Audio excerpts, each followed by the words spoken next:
तो कई बार ऐसा देखने में आता है कि जो जीएसटी है वो लेट फाइल होता है, सो उसका जो इम्पैक्ट है वो दूसरों पर भी आता है।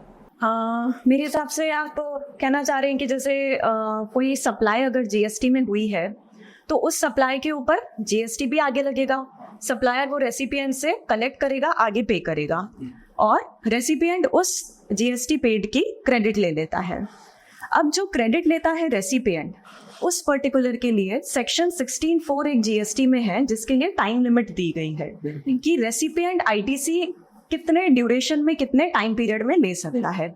So that is 30 November of the next financial year. So 1 April 23 से लेकर 31 मार्च 24 तक के बीच में जो भी इनवॉइसेस एंड डेबिट नोट्स हैं उनसे पर्टेनिंग आईटीसी आप कब तक ले सकते हैं? 30 नवंबर 2024 तक हो।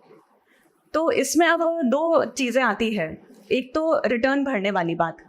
तो अगर ऐसा हो गया है कि रेसिपिएंट ने अपने सारे रिटर्न्स भर दिए हैं टाइमली, लेकिन वो कोई क्रेडिट लेना भूल गया है, तो नाउ नहीं ले सकता। मतलब जो उसने 30 नवंबर तक क्रेडिट नहीं ली है, रिटर्न्स भर दिए हैं, वो क्रेडिट अब वो फिर नहीं ले सकता है। कोई अमेंडमेंट का रिटर्न हो जाए, मतलब रिटर्न अमेंड हो जाए, ऐसा कोई प्रोविजन जीएसटी में नहीं होता है। एक बात वो उस पैसे का फिर क्या होगा? वो उसकी कॉस्ट बन गई। क्रेडिट नहीं ले पा रहा है तो अब उसकी कॉस्ट है, उसके लिए अब वो कुछ भी नहीं कर सकता है, क्योंकि टाइमलाइन है क्रेडिट लेने की, वो टाइमलाइन क्रॉस कर दी। इंडेफिनेट ओपन नहीं रख सकते। और क्यों नहीं रख सकते? क्योंकि इंडेफिनेट ओपन रखने में कई एडमिनिस्ट्रेटिव हैसल्स आएंगे। क्या होता है, मैं आज 10 साल पुराना कोई इनवॉइस निकल गया और मैंने कहा साहब ये उस दिन नहीं ली थी, today I wish to take, so who will verify that you did not take 10 years back? So there has to be some timeline. इसलिए तो जैसे रिटर्न्स अगर भर दिए हैं और उसमें लेना मैं भूल गई, मिस्टेक हो गई मुझसे, तो अब वो मेरी एक तरह से कॉस्ट बन गई है। एक सिचुएशन ऐसी आती है जहाँ पर मेरे रिटर्न्स ही अभी भरने पेंडिंग है। वो रिटर्न्स मैंने भरे हैं 30 नवंबर के बाद में, तो अब इसमें वापस एक डिस्प्यूट आता है। रेवेन्यू बोलता है कि क्योंकि आपका टाइम लिमिट जा चुका है, आपने रिटर्न इस ड्यू डेट के बाद में भरे हैं, इसलिए अब आपको इसकी क्रेडिट नहीं मिलती है। एसएससी और हमारी ओपिनियन इसमें क्या रहती है कि जो भी आपके बेसिकली ट्रांजैक्शंस हैं वो आपके बुक्स में रिकॉर्डेड होते हैं। जो आप कॉरेस्पॉन्डिंग क्रेडिट लेते हैं वो आप बुक्स में लेते हैं। तो वो जो टाइम पीरियड है वो आपको देखना चाहिए कि आपने बुक्स में टाइमली आपने क्रेडिट ली है कि नहीं ली है।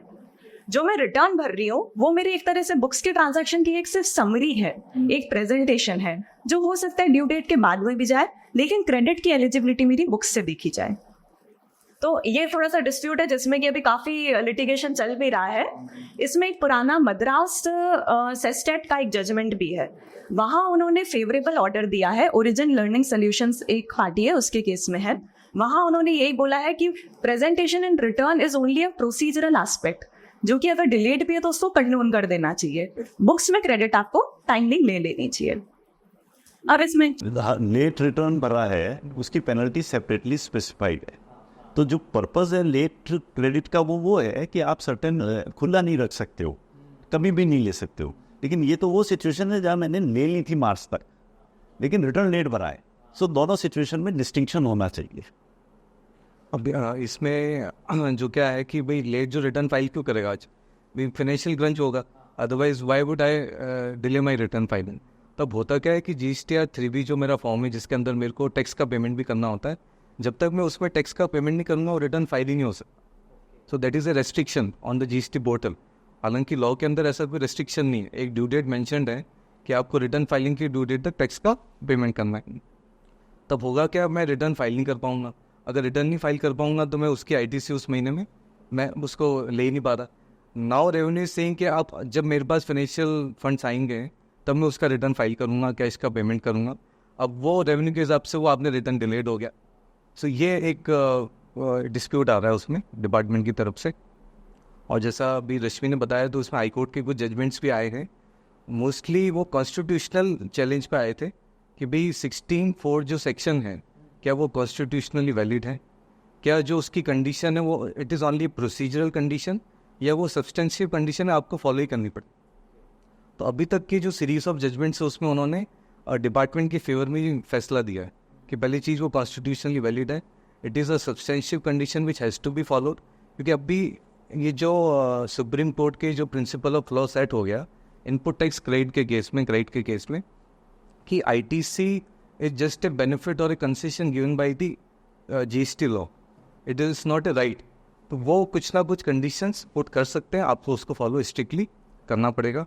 और उसके बाद में एक अभी रिसेंटली एक मद्रास हाईकोर्ट का भी एक फेवरेबल जजमेंट आया है, उसमें उन्होंने हालांकि एक इतना सा रिलीफ ये दे दिया कि जहाँ पे अगर आप GST 3B नहीं फाइल कर पा रहे क्योंकि आपके पास कैश क्रंच है और ITC का ही आपके पास पैसा है, मान लीजिए 10 लाख की लाइबिलिटी है, 6 लाख की मेरे पास ITC है, 4 लाख का मेरे पास अभी कैश क्रंच है, मैं GST 3B फाइल नहीं कर सकता, तो उन्होंने कहा आप मैन्युअली फाइल कर दीजिए GST 3B, ताकि एटलीस्ट आपका जो ITC क्लेम है वो आपका टाइम पे चला गया। तो अभी ये सुप्रीम कोर्ट में भी ऑलरेडी ये जजमेंट का ही चैलेंज है फ्रॉम द SEC साइड में, तो अब देखते हैं कि सुप्रीम कोर्ट इस पर क्या व्यू लेता है। पर ये पैन इंडिया इशू है और मोस्टली जितने भी SME सेक्टर को सबसे ज़्यादा अफेक्ट कर रहा है, और इसमें 1 लाख की भी डिमांड है, किसी की 2 लाख की भी, किसी की करोड़ों की भी डिमांड है, क्योंकि पूरे महीने का जितना भी ITC सारे ही उन्होंने डिसअलाउ कर दिए। इस पे काफ़ी सारे रिप्रेजेंटेशन भी जा रहे हैं GST काउंसिल को, पर अभी तक ऐसा कोई क्लैरिफिकेशन है, कोई रिलीफ अभी तक नहीं मिला है। इसमें एक चीज़ और है कि जितने भी हाई कोर्ट्स ने डिपार्टमेंट के फेवर में भी दी है अपने जजमेंट्स वगैरह, उन्होंने एक पर्टिकुलर एस्पेक्ट उसमें कहीं भी कवर नहीं किया है।